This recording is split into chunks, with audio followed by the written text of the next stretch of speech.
Hi guys, I am back with the fourth part. What if Gohan never stopped training? If you enjoy the story, be sure to leave a like and subscribe. Feel free to leave any suggestions in the comments. Enjoy. As the sun slowly crept over the treetops, a certain Demi-Saiyan sat bathed in the early morning light. 6 years had passed since Cell's defeat. 6 years had passed since his father had died. As Gohan completed his habitual morning meditation, he could not help but look back on those years. After Goku had sacrificed himself, Gohan found it difficult to sit idly back while that buffoon Satan Hercule had taken credit for saving the world. It wasn't so much the credit, but the fact that Satan had bastardized the martial arts and the art of ki control. Satan insisted, repeatedly, that ki control was nothing but light tricks and mirrors. However, in an effort to ease the burden on his mother, Gohan let it slide. Since the day Goku died, he had kept up with not only his studies to please his mother, but with his training for himself. Every day Gohan would meditate, study for a couple of hours, then find his sensei Piccolo, and train. He knew it frustrated Vegeta that he preferred Piccolo to the mighty Saiyan Prince, but that was his problem. The bond he shared with Piccolo allowed him to relax in a way he couldn't with anyone else. He was no longer as naive or innocent. Cell in his own arrogance had stripped that from him. But other than his sensei, Gohan's family and friends seemed to expect him to be unchanged by the events of that day. Gohan, breakfast is ready, Chi-Chi called. Sighing, Gohan unfolded from his lotus position and flew to the house. Today he entered a new hell, high school.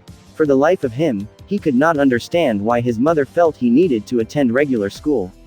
He had mastered the subject material on the entrance exams back when he was 6. But apparently, he needed to socialize.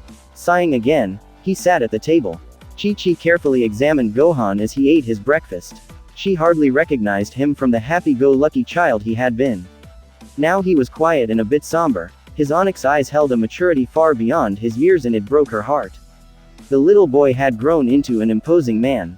At 6 feet he towered over her. His black hair, much to her frustration, reached past his shoulders, and his body was layered with muscles from his years of training. Her baby had become a warrior. She knew she should not be surprised. After all, just look at his father, but it wasn't the path she had chosen from him.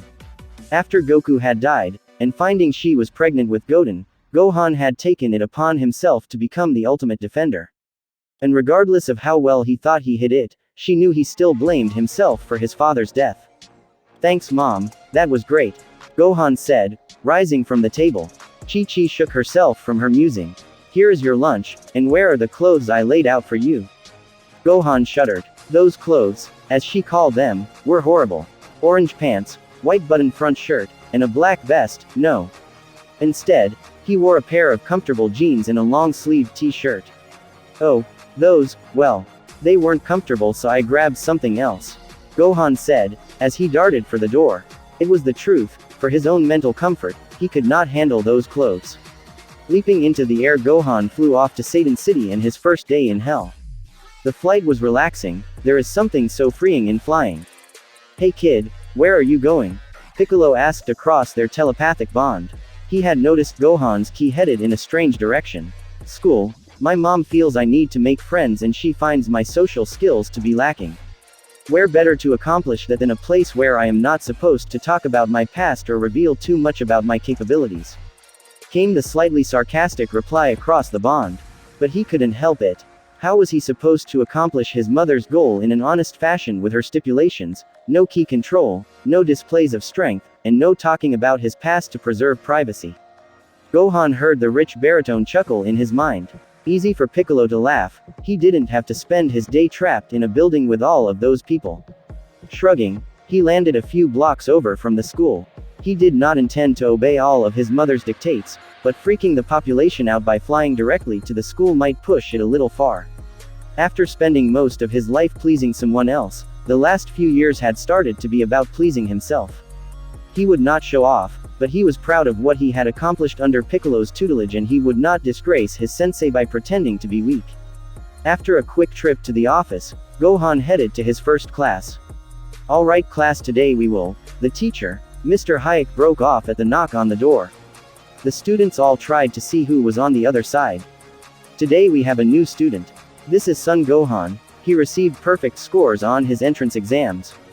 You all could learn something from him. That's your cue, son.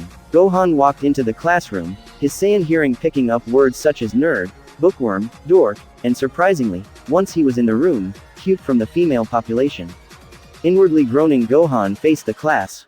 Tell us about yourself, the teacher instructed. Well, I grew up in the mountains, I enjoy meditation, and the martial arts. That's not too revealing, he thought. Yeah right, nerd boy in martial arts. A rather foolish looking blonde boy cracked. Gohan glared at him, his eyes losing what warmth they had. The blonde swallowed nervously, looking away. Right then, the teacher spoke into the uncomfortable silence. Take a seat, third row by Arasa. Oh right here, cutie. An overly bubbly blonde waved her hand at him. Walking up the stairs, he sat down. Hi cutie, I'm Arasa, and that's Sharpener, gesturing to the annoying blonde boy, and of course that's Videl. Gohan nodded to her and tried not to wince. Her voice was so high-pitched, not to mention it couldn't be normal to be so perky. Meanwhile Arasa was dumbfounded. The new hottie wasn't excited to meet Videl, everyone was excited to meet Videl. Videl was also curious, not that she minded someone finally not fawning, but no response was just weird. Don't you know who Videl is? Arasa asked, a puzzled expression marring her features. Gohan looked at the girl in question. She was pretty enough, pale skin, violet eyes, and black hair tied into pigtail, but for the life of him, he couldn't figure out what was so impressive. No, should I? Of course you should. She is the daughter of Satan Hercule, the savior of the world. How do you not know who she is? Arasa was scandalized. Sharpener was mumbling something about it proving Gohan's status as a nerd, and Videl was rather insulted as Gohan started laughing. Ah, in that case you have my condolences, he chuckled. He rather felt sorry for anyone that had to put up with the buffoon, as he liked to think of him. Ahem. Do you four think we could get back to class? Grateful for the interruption, Gohan turned his attention to the front. That is until Arasa started whispering in his ear about the virtues of the great Hercule and the teacher droned on about material he had covered as a child. Wincing lightly, as even at a whisper, Arasa's voice as well as the subject, was grating on his nerves. Looking up he thought, Dende, I know I haven't made it up to the lookout for a couple of weeks, and I am sorry, but please make her shut up before I lose it. High above the earth, the teen Kami laughed hearing the request. Not that he blamed his friend, even he was wincing slightly at the girl's chatter. Suddenly Arasa became obsessed with her makeup compact and fell silent. Thank you. Gohan sent up. No problem my friend, but what are you doing? Dende asked. Gohan, with people, was just strange. Dende knew he preferred quiet, and often, solitary places. I am improving my social skills. I've been told they need some work. He responded wryly. Gohan knew he was lacking in that department, he just didn't care. It was too much effort to have to conceal everything that made him, well him, just to make a few teenagers happy. Dende had to agree with him needing to improve in that department, but how putting Gohan in the middle of a group that could not possibly relate to him would be helpful, was more than he could fathom. Are you going to let people see the real you or pretend? It has been requested of me to be normal, why? I am not sure you should. It feels wrong that you should disregard everything that you are and have achieved just to fit in. Okay. Now you go have this conversation with my mother. Maybe if it comes directly from Kami she will listen. You know as well as I do that Earth will need a new guardian if I do that. Gohan was cut off from talking with Dende further as he was suddenly aware of Arasa poking him and the teacher glaring at him. Well Mr. Sun, since you do not feel the need to pay attention, perhaps you can answer the equation without my assistance. Mr. Hayek looked rather livid. Shrugging, Gohan walked down to the board and looked at the calculus equation. Grabbing a piece of chalk, he quickly wrote out the answer, proving it 3 ways. Cocking an eyebrow at the teacher, he returned to his seat with a smirk. Meanwhile Mr. Hayek looked a bit like a grounded fish. He really had not expected the boy to be able to answer the equation. Looking closely at the young man, he began to fire off equations in rapid succession, demanding Gohan answer each one. The rest of the class sat wide-eyed as the new kid rambled off the complicated formulas, looking rather bored with the experience. Finally, the inquisition ended. The teacher merely turned and walked from the room. As one, the class turned to Gohan. Rather uncomfortable with the unanimous attention he shrugged. What? What do you mean what? You do realize that none of us has any idea what the two of you were talking about. What was that? How did you? Videl spluttered. Oh, you'd have to meet my mother, she is a little, Well, obsessed might be a good way to look at it. She had me studying this years ago. Gohan was saved from further questioning as Mr. Hayek returned, with several colleagues in tow. One by one, they questioned him, and one by one, they left the room in shock. Finally, Gohan had had enough. Is this what you do on everyone's first day? He was thoroughly exasperated with the entire experience. Mr. Hayek at least had the decency to blush. No one else has had this particular questioning. Just work quietly on your own for the remainder of your classes today. To be frank with you, I don't think you will find anything of interest or new in any subject. Though I am curious, why are you in high school, Mr. Sun? Based on your knowledge, a university seems more appropriate. Fortunately, for Gohan, the bell rang, saving him from having to answer that his mom wanted him to make friends. Like that would go over well. The rest of the day passed by in a blur of monotonous lectures and being glared at from one Satan Videl. Gohan wasn't exactly sure what her problem was, but it was getting tedious. Finally, he headed up to the last period of the day, gym.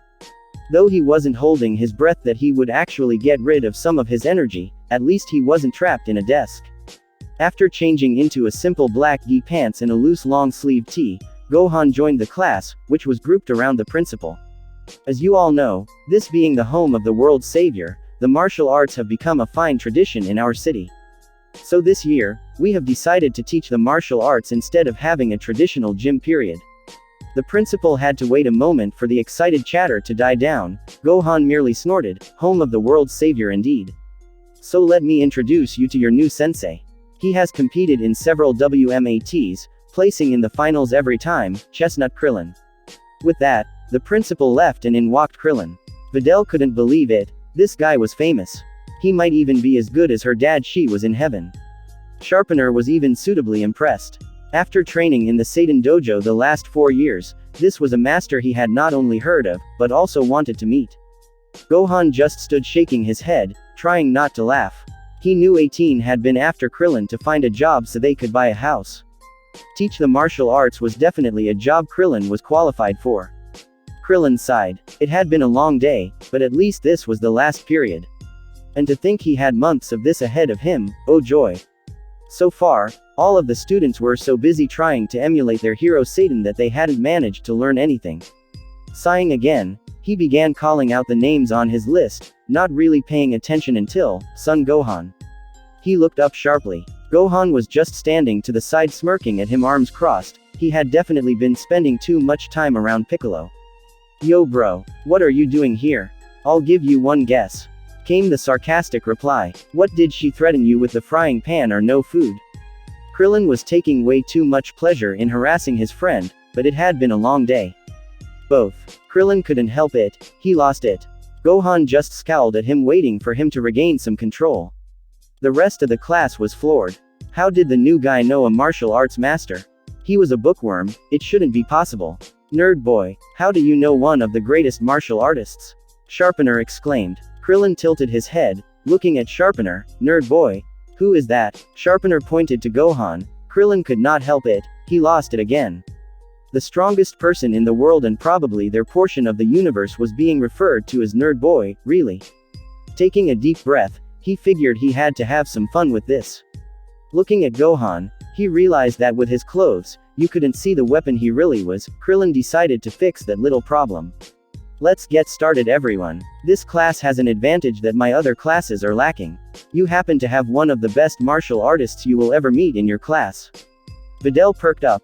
Maybe she would get to help teach. Working with such an experienced master would be a dream come true. Gohan, come here, you are going to help me teach this class. Shaking his head at Krillin, Gohan tried to figure what he was up to. The look on his face didn't bode well. It actually reminded him of the look Goten and Trunks tend to take on right before a massive prank. Meanwhile, the rest of the class face planted. Sharpener recovered first. What are doing? Nerd boy can't help. Besides, everyone knows Videl is the best in the school, the only one better than her is her father. The rest of the class nodded their heads, looking a bit like bobbleheads. Krillin just shook his head. This was the same attitude in the rest of the classes. They had all been brainwashed into believing the lie. Care for a quick spar then? Krillin offered Videl. Knock Gohan out of the ring and you can help teach. If you cannot, the entire class will listen and learn. You have a very rare opportunity to learn from Gohan. He is one of only 2 masters on the entire planet in the demon style. Krillin gestured to the ring. Both teenagers entered, facing each other. Videl was taken aback. He wasn't even in a stance. Didn't he understand who he was up against? Deciding to just end it and save him the embarrassment, Videl went in quickly for the knockout with her father's Megaton punch. Gohan blocked it with a finger. No one even saw him move, but suddenly Videl was outside the ring. Gohan walked up to her and offered her a hand up. Your stance needs work, it is not balanced, and your technique does not suit your build. If looks could kill, the world would be shy one half-breed. Krillin just chuckled. This was going to be fun. After Videl rejoined the rest of the class, Gohan stood next to Krillin, not sure he really wanted to see what his father's friend had planned next. The gleam in his eyes was almost demonic. Okay, as Gohan was just telling Videl, you must have a good stance. Your stance must be both balanced and versatile. It must also suit the person using it. We are going to work on stances first. I will show you mine and then Gohan will demonstrate his. Then we will work on finding a good stance for each of you. With that, Krillin slid into his stance. There were murmurs of appreciation throughout the class. It was perfect. Krillin went on to explain how his stance was a combination of the 3 styles he had trained in. Videl was impressed. It was one of the most flawless stances she had ever seen. Krillin gestured for Gohan to take the center. Unfortunately, before he could begin, Krillin interrupted. Hey bro, do you have a regular gi top with you? No, Gohan replied slowly, not quite liking the look of unholy glee in Krillin's eyes. Why, that shirt is too baggy to properly see the lines in your stance. Go ahead and take it off. Gohan looked at Krillin as if not really believing he would do that to him. Come on bro, they can't learn if they can't see right. Heaving out a put-upon sigh, Gohan stripped out of his shirt and tossed it to the side. He was about to begin again when he noticed the fact that his class was staring at him, again. What? He demanded, exasperated with the entire room. How did you? You're a nerd, you shouldn't. Sharpener was for once unable to think of a suitable insult. The rest of the class seemed to be in a state of shock. The guy they had deemed a nerd, a cute nerd, but a nerd nonetheless was ripped. Forget a 6-pack. He had an 8-pack, layers of muscles that screamed power, and scars, the kind that did not bear thinking about how they were formed. Being half-human, some of his more severe injuries from previous battles, such as the one Cell had given him, had left those scars. Gohan, Arasa asked timidly, what happened to you? She was drooling along with the rest of the girls, but he looked like he had been through a war. Gohan just shook his head, refusing to answer, and slid into his stance. Videl was once again impressed. His stance was perfect, completely balanced and perfectly defended, it was without a single weakness. As you can see, my stance is different from Krillin's. Mine draws from my base in Demon but incorporates the other styles I have mastered as well. Gohan lectured for a few moments on the finer points before Krillin divided the class. Anyone with over 7 years experience worked with Gohan, under 7 years worked with Krillin. By the end of the period, no one was complaining about learning from the new guy anymore. They couldn't keep up with him. Thanks for watching. The next part will be up soon. Be sure to have the notification bell on, in order to be alerted when new episodes are released.